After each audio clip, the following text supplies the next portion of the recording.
débarqué pour accompagner le Paris Saint-Germain tout en haut de la plus grande marche de notre championnat qui, pour composer le podium de Ligue 1, on va tenter d'y répondre aujourd'hui dans ce quatrième podcast de Parlons de foot. Salut tout le monde, c'est Mathieu, j'espère que vous allez bien.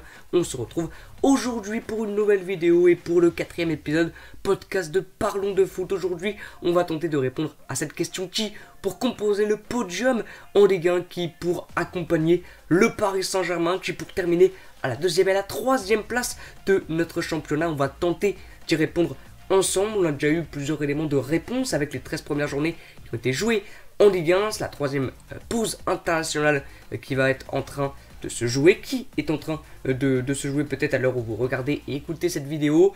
Donc on va tenter d'y répondre. Qui pour composer le podium en Ligue 1. Donc il y a vraiment plusieurs équipes qui peuvent le faire, qui peuvent tenter vraiment d'aller chercher une deuxième place ou une troisième place. Pourquoi pas le titre directement, parce que je pense que c'est déjà acté. Le Paris Saint-Germain aura le titre, qui a déjà 10 points d'écart entre le Paris Saint-Germain et le deuxième Lensois. Ça va être très très compliqué. Vraiment, et je pense pas que le Paris Saint-Germain va laisser son titre une deuxième fois consécutive, surtout avec une telle avance. Donc je pense que le Paris Saint-Germain aura son titre assez facilement. Mais derrière, par contre, ça va être très très serré. C'est très serré, vraiment, depuis le début de saison, tout simplement. Entre, on va dire, 6 clubs qui vont se battre pour la deuxième et troisième place. Donc je vais vous donner tous les, pour moi en tout cas, formations, toutes les équipes qui pourrait vraiment être le dauphin du Paris Saint-Germain, et je vous donne l'équipe et ensuite je vous explique pourquoi. Donc déjà, je pense que l'OGC Nice peut être un très bon dauphin, ou même une très bonne équipe pour la troisième place, en tout cas pour être sur le podium. Parce que Nice fait quand même un bon début de saison, certes ils ont une défaite face à Montpellier, mais ils ont très bien recruté. Déjà ils ont été chercher, pour moi je l'ai dit dans ma dernière vidéo, le meilleur entraîneur en Ligue 1. Ils ont une très bonne équipe avec Justin Kluivert, avec Calvin Stengs, avec Andy Delors. C'est très intelligent vraiment d'avoir été cherché. Mario Lemina aussi. Ils ont Youssef Attal qui commence à revenir un petit peu en forme. S'il y a plus ses blessures, c'est vraiment l'un des meilleurs latéraux de Ligue 1. Elvin Bark est très très bon. Ils ont vraiment une bonne charnière centrale, avec surtout un Dante qui est infatigable. Donc très très bonne équipe niçoise. Un très bon coach aussi, avec voilà son adjoint. Alors je sais plus c'est quoi son nom. Jack, je crois, ou quelque chose comme ça doit ressembler à ça. Son adjoint qui le suit partout, il était avec lui à Saint-Etienne, il était avec lui à Lille, ils font du très bon boulot ensemble et ils sont en train de faire du bon boulot avec Nice. Et je pense que ça va peut-être pas se faire sur une année ce projet niçois, mais sur plusieurs, avec Christophe Galtier, avec aussi les recrutements qu'ils ont été cherchés. Je pense qu'à un moment donné, Nice pourra vraiment rivaliser avec le Paris Saint-Germain, vraiment, parce qu'on voit sur cette année-là, ils vont quand même chercher de très bons joueurs. Kluivert, ils arrivent à garder Dolberg, Andy Delors, ils vont chercher Calvin Stengs, qui est un jeune joueur avec une bonne marge de progression, donc vraiment de très très bons joueurs. Ils ont aussi réussi à en garder pas mal, donc c'est très intéressant. Ils vont essayer en tout cas de construire autour de ça, autour de jeunes, avec Dacunia par exemple, Melvin Barr, qu'il faut un petit peu jouer, Axel Guessant. Donc ils vont vraiment essayer de construire autour de ça. Et en ce début de saison, ça marche très très bien. Donc Nice, vraiment, c'est un très très bon concurrent pour les autres clubs, pour aller chercher le top 3. Vraiment, Nice, très très bon. Et dans le jeu aussi, c'est pas mal, hein, vraiment, dans le jeu, c'est pas mal. Donc faudra voir, bien évidemment, par la suite. Mais de toute manière, même au début de saison, avec le mercato, avec l'entraîneur qu'ils ont été chercher, on savait vraiment que l'objectif et le projet, c'est un projet de longue année maintenant, parce que le projet niçois, ça va être vraiment de reconstruire bien le club et d'aller chercher, pourquoi pas, à un moment donné, une première place, vraiment, parce que ils sont très très bons et ils ont très bien recruté. Surtout ça, leur mercato était très intelligent, et je pense qu'ils vont tenter de continuer comme ça, année après année, et pour aussi amener beaucoup de très bons joueurs. Bien sûr, il faut être européen, et la Ligue des Champions amène plus de meilleurs joueurs, bien évidemment, que Ligue Europa ou que la Conférence League. Donc Nice va être vraiment une équipe très très intéressante, très importante pour le top 3. Ensuite Lens, bien sûr Lens. Maintenant à Lens, bien sûr, ce qu'on peut se poser comme question, ils font un début de saison exceptionnel. Pour moi vraiment, comme ça a déjà été dit beaucoup de fois, je répète juste, mais j'analyse aussi et j'accepte, on va dire, ce que les gens disent, et je suis d'accord avec eux sur le fait qu'ils ont vraiment le meilleur jeu collectif de Ligue 1. vraiment, avec Franck Hez, et avec ses côtés, surtout avec ses couloirs, Frankowski sur le côté gauche, Jonathan Klaus sur le côté droit, une très bonne défense centrale avec Danso, avec Medina, Christopher Roux aussi quelquefois. Voilà, vraiment, c'est très bon Lens. Devant, ils ont aussi leur trio Sotoka, Kalimundo, et puis Kakuta. Et puis ils ont des joueurs comme Westesek qui jouent un petit peu plus en ce moment, et puis Kanago qui peuvent aussi être présents dans le turnover. Donc très bonne équipe. Maintenant, ce qu'on peut se poser comme question avec Lens, c'est est-ce que ça va durer, est-ce qu'ils vont pouvoir tout simplement rester à ce niveau-là jusqu'à la fin de la saison, parce qu'il va y avoir les matchs qui vont s'enchaîner, ils n'ont pas de compétition européenne, mais la Coupe de France qui va venir, même si c'est pas toutes les semaines bien sûr, mais il y aura un petit peu plus de matchs, puis il y aura aussi des blessures malheureusement. Donc voilà, Franck Hez fait un très bon boulot, vraiment très bon.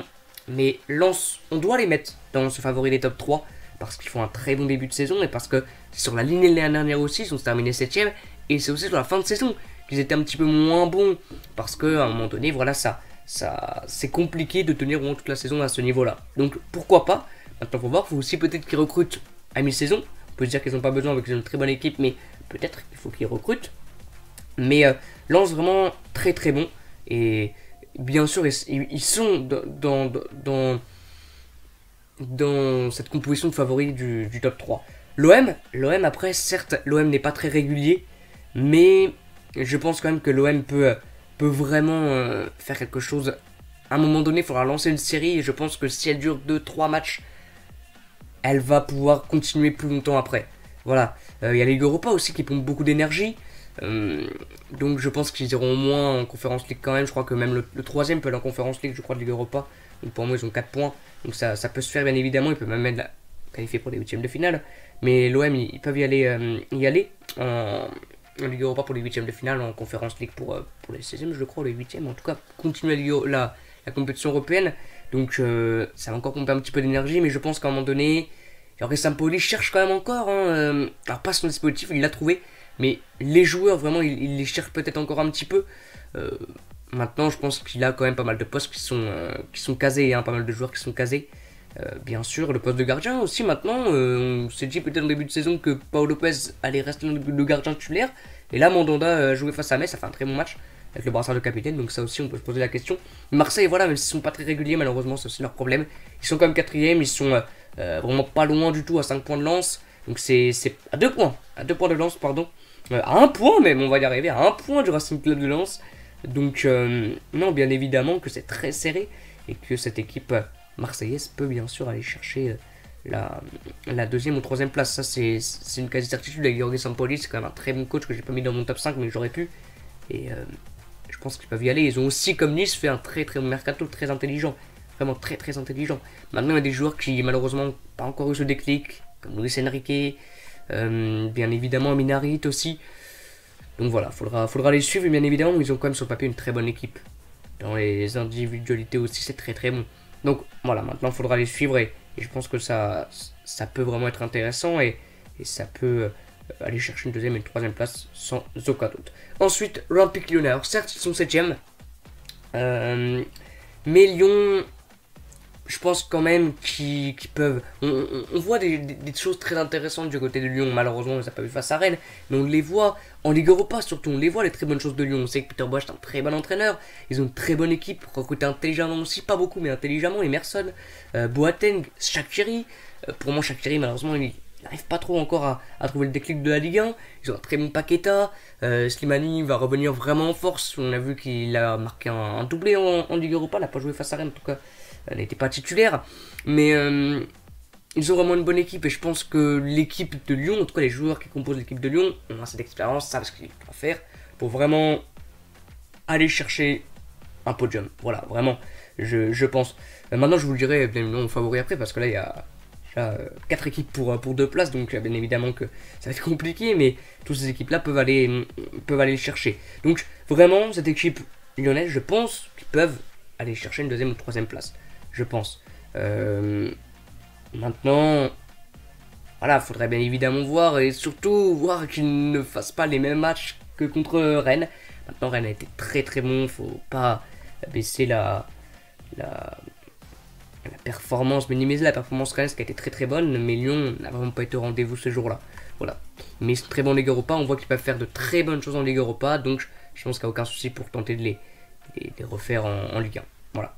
Et ensuite, le dernier, pour moi, donc j'en ai mis 5, c'est le Stade Rennais. Rennes, alors face à 3, n'avait pas fait un très bon match face aux Troyens.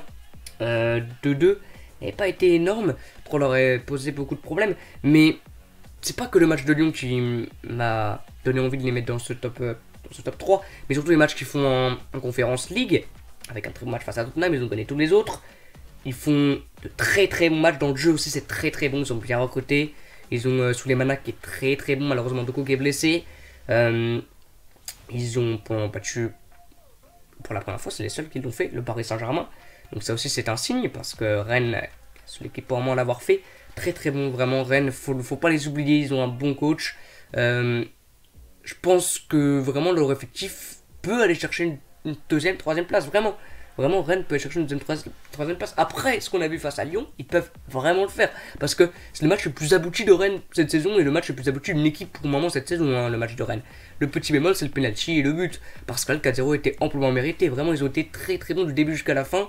Et on a découvert aussi pour certains peut-être, non parce qu'ils suivaient du côté du Dynamo Zagreb, mais un nouveau manager énormissime, mais vraiment incroyable. Il me faisait penser un petit peu à Modric, à Pirlo, un petit peu dans ses passes, dans ses jets techniques, dans ses retours aussi défensifs. Il a été énorme. On a vu sur le deuxième but, je crois, le but d'Amari Traoré, avant la reprise de Gaëtan Laborde, c'est lui qui donne ce petit ballon piqué. Enfin, il a été énorme sur toutes ses passes, sur toutes ses transmissions. Ça a fait avancer le jeu aussi, ça a coupé des lignes. Enfin, il était énorme, le gros manager. Il y a plusieurs joueurs qui sont très très bons du côté de Rennes. La FA4 qui est vraiment en train de s'installer carrément dans cette équipe rennaise.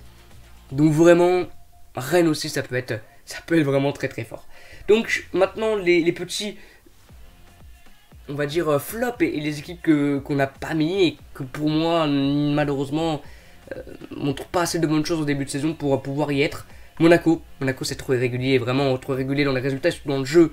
Ils peuvent faire un super match, une super victoire, juste après faire un match complètement nul. On l'a vu voilà, face à la Real Sociedad, face à Reims, 2-0-0 d'affilée, alors qu'ils ont un bon coach, une bonne équipe. Mais Monaco, malheureusement, c'est pas fou. Et puis Lille aussi, Lille, je pense pas qu'ils iront chercher un podium cette année, hein, pourquoi pas un top 5, top 6. Mais ça va être quand même compliqué pour Lille, hein, ils sont trop irréguliers, alors qu'ils peuvent faire des bonnes choses, on l'a vu face à Séville. Mais voilà, malheureusement, c'est un peu compliqué aussi après avoir été chercher un titre. Voilà. Donc pour finir, je vais vous donner mon favori pour la deuxième, mon favori pour la troisième place de cette Ligue 1 Uber Eats. N'hésitez pas à le dire aussi en fin de vidéo, en commentaire, pour vous, quels seraient les favoris. Donc pour moi, pour une deuxième place, je mettrai l'OGC Nice. Vraiment, je pense qu'ils vont aller tenter de la chercher, aller la chercher à Christophe Galtier. Je pense que ce sera eux les deuxièmes, le dauphin du Paris Saint-Germain. Je mettrai Nice. Et en troisième place, je mettrai Rennes. Voilà, pas de Lens. Lens, je mettrai peut-être 4ème, Marseille 5ème, Lyon 6ème, peut-être dans ce sens-là. Mais sur le podium, je mettrai Lens et Rennes. Nice et Rennes. Voilà. Maintenant, ça peut être assez surprenant quand même, Rennes. Mais ils font quand même un bon début de saison. Et c'est pas que avec le match de Lyon, c'est surtout toute la saison. On voit qu'ils peuvent battre le Paris Saint-Germain, on voit qu'ils peuvent faire de très bonnes choses avec la Conférence League. Après, bien évidemment, ça peut aussi pomper beaucoup d'énergie. Pour moi, ça ne leur ressemble pas beaucoup. Mais ça peut aussi en pomper beaucoup. Ils sont bien partis pour se qualifier pour la suite. Donc, à un moment donné, il faudra voir aussi sur la suite de la saison. Et c'est quand même très très bon, Rennes. Très très bon. Donc maintenant, ça peut aussi jouer avec Marseille. Marseille aussi 3ème, ça peut le faire. Maintenant, Nice, je pense 2ème. Ouais, j'ai pas de doute en tout cas sur mon choix. Je dirais, ouais, ça peut jouer entre Rennes, Lens, Marseille, la 4ème place. Plutôt Rennes. La 4ème, Marseille, Lens 5ème. Quand même une compétition européenne, j'espère, pour Lens cette année. Et puis Lyon 6ème. Voilà.